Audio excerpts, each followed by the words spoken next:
If that was true, then Madison and Joe would have worked out after filming. Joe was on to Casey. Hey guys, welcome back to my YouTube channel. We'll be talking about Joe from Love is Blind season 9. He was recently on the Veil Files, and this is an interview that they did post-reunion. The show is completely aired, so I'm assuming these are kind of like the final interviews just to clear up any more confusion from this season. Okay, so let's jump right in. So Nick basically starts by saying that he enjoyed watching Joe this season and that, you know, no matter what, they had some laughs, sometimes even at Joe's expense. And I agree with Nick on this, right? I mean, Joe, I have my issues with Joe. I'm sure everybody does. There's things he does and that, you know, did during the season that we don't agree with, but the guy is funny. Okay, so I got to give him that. Like, the guy is funny. So he definitely did make me laugh this season at times. So I agree with that. Okay, Nick starts by asking Joe if his girlfriend is still doing podcasts. And Joe basically goes on to say that she's not, and that the one podcast she did is the only one she's done so far. And Joe basically insinuates that, Joe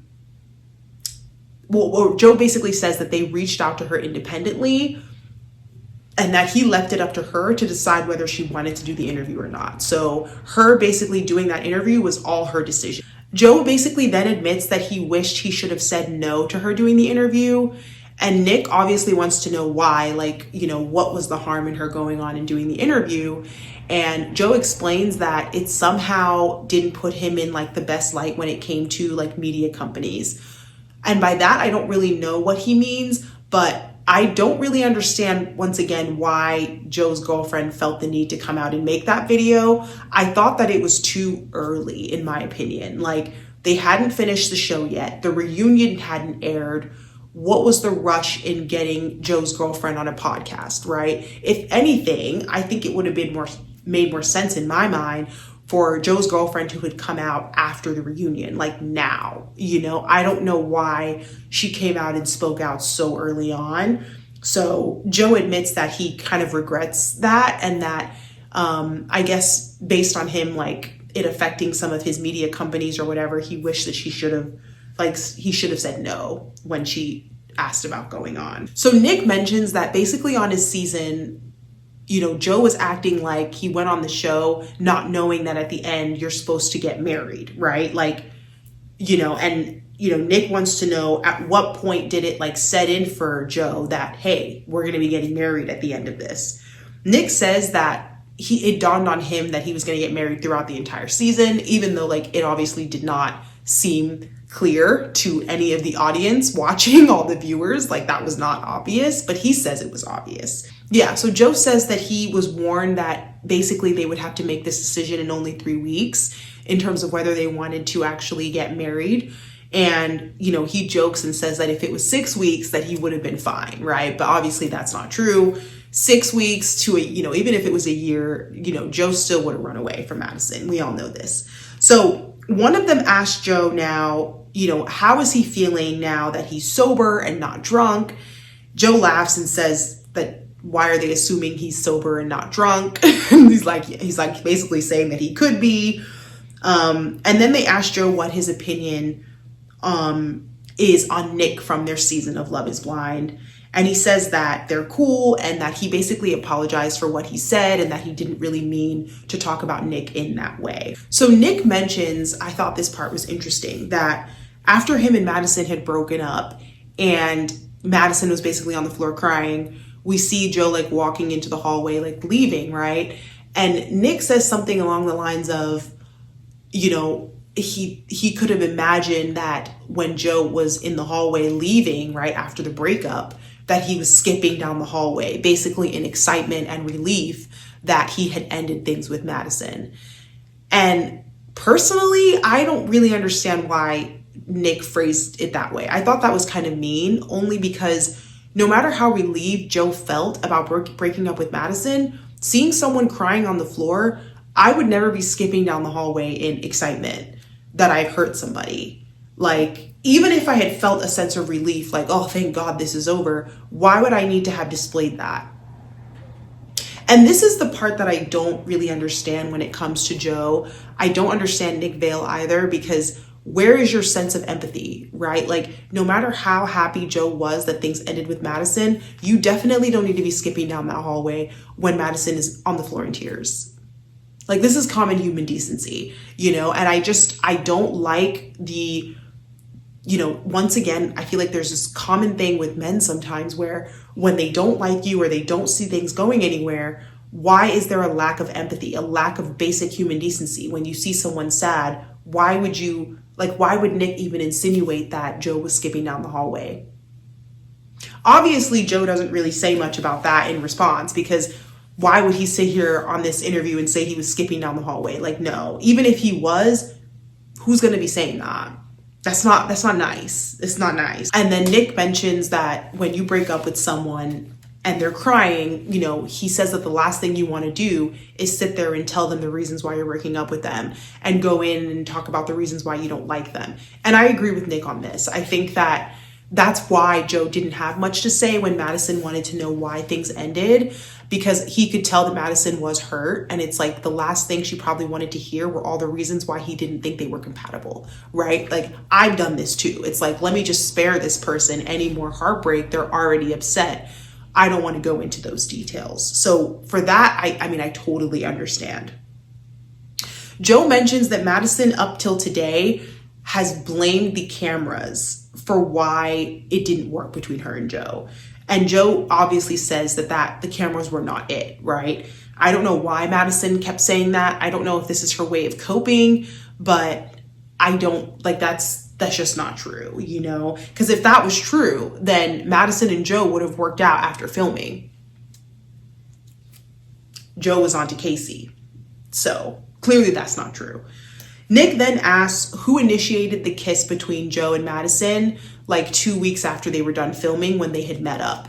Joe admits that he probably initiated it and he like regrets it basically, because obviously it was very confusing to Madison. Like, somebody that wants to break up with you, why are they now trying to kiss you, right? And to me, Joe, once again, behaviors that just, they don't make any sense. Like, you know, this girl was like really into you. The last thing you would want to do when you meet up with her again is kiss her. But I applaud Joe for taking responsibility for that and owning up to it, that was wrong. So they want to know if Joe went into the reunion knowing that Casey would be brought up. And they wanted to basically know why Casey was crying at Mike's party. Joe says that he knew Casey would be brought up. He was prepared for that.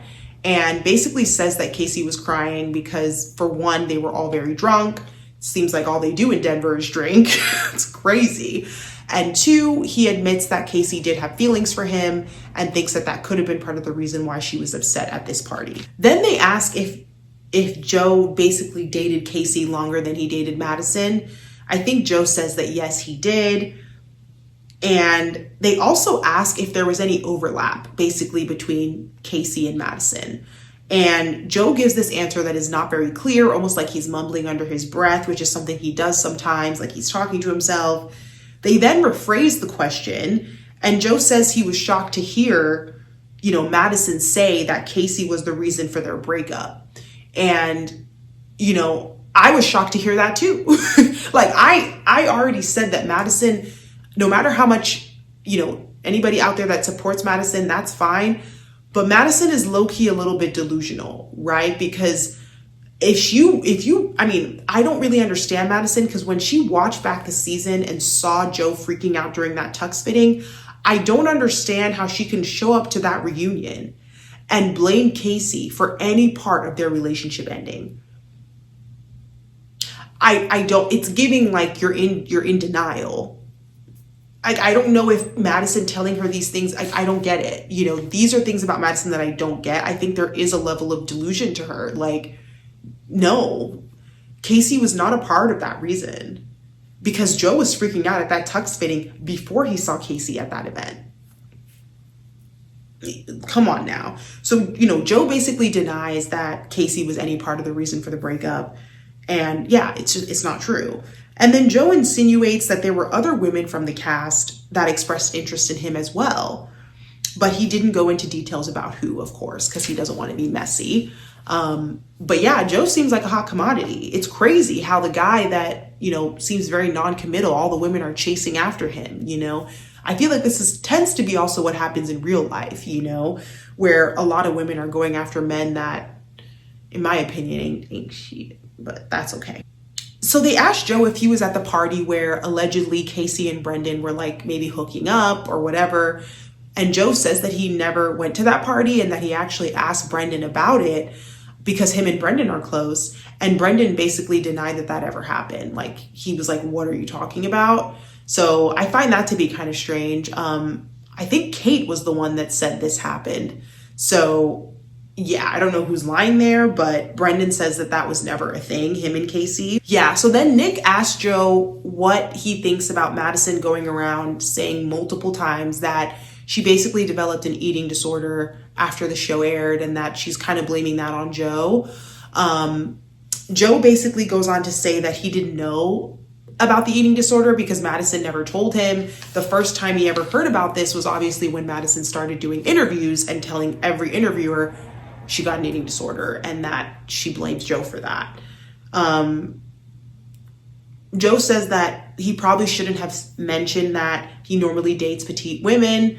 And I thought back and I was like, I don't think him saying that he dates petite women was the problem. I think it was more about him describing her, to the cameras as having a larger physique. I think those are the things that probably triggered Madison more than saying she was, he normally goes for petite women. Joe also mentions that him and Madison were both talking about their type, and Madison made it clear that Joe also wasn't her type, and Joe was just saying that it didn't bother him when Madison said that was, she wasn't really, that Joe wasn't her type, but I still stand that if I was Madison, I just think she's putting a lot of blame on Joe in terms of saying she developed an eating disorder from this. I think it's sad to hear that because I don't think that Joe said anything so detrimental that it should have spiraled her into an eating disorder. But I'm also going to caveat that with saying that who knows what Madison's relationship with food was before she came on Love is Blind. And I know everybody's different. Their triggers are different. So maybe by hearing the comments, petite women, or Joe saying larger physique, it could have triggered Madison, right? So I don't want to say that, she's, wrong for saying she developed an eating disorder. If that was what happened, then that was, her experience. And I just think that it's sad to hear that because Madison is in no way big. And I think it's sad because I think women are just very affected by comments about our body. But I think what really bothered Madison, and I really can understand, is the fact that because Joe mentioned anything about her body, it opened up a can of worms for the whole internet to start talking about Madison's body. And let's be real, nobody wants their body picked apart on the internet. That's not fun and that's not nice. And I think that was probably the root of maybe where this eating disorder could have come from. Obviously, I don't know that for sure, but I think that it was the fact that Madison had to read all of these comments from people about her body because Joe brought up her body on the show. I think that is not easy for anybody to deal with. And that sucks. But Joe basically says that he's deeply sorry that, obviously Madison did develop an eating disorder and that wasn't, what his intention was. Then they ask Joe basically to end the interview if he thinks that his current girlfriend is the one. Joe says yes, and that based on his past, he doesn't want to profess that too much because obviously we know Joe to be a little wishy-washy. We saw how he was running out of that tux fitting. So he doesn't want to go into too much details, but that he does kind of see his current girlfriend Avery as being the one. And then they want to know, what is it about his current girlfriend that makes him feel like she is different and that there's longevity with her? Joe goes into this long tangent talking about the girl that he was going to get married to, that he never married. And I don't know why he even brought her up. I found that to be a little strange. Then eventually he answers the question they originally asked and says that, he can be himself with Avery and that he's just happier with her, and it seems like they just get on well. There's a better connection there. So yeah, so that's basically how this interview ends. Yeah, I don't think there's really much more to talk about when it comes to Joe. I feel like he did kind of own up to a lot of the things that he did wrong for the most part. Yeah, and all I can say about Joe is I like him, but he definitely does deflect a lot of the things he does wrong with humor. This is something I've observed. Even in this interview, you could kind of see it that yeah, he likes to, I feel like he can wiggle himself out of a lot of things because he's funny. And I think men like this can be a little bit dangerous. But yeah, so that's that. Let me know what you guys thought of this interview. Let me know if you have any final thoughts about Joe and, you know, how he was on this season of Love is Blind. Thank you guys for watching. Talk to you later.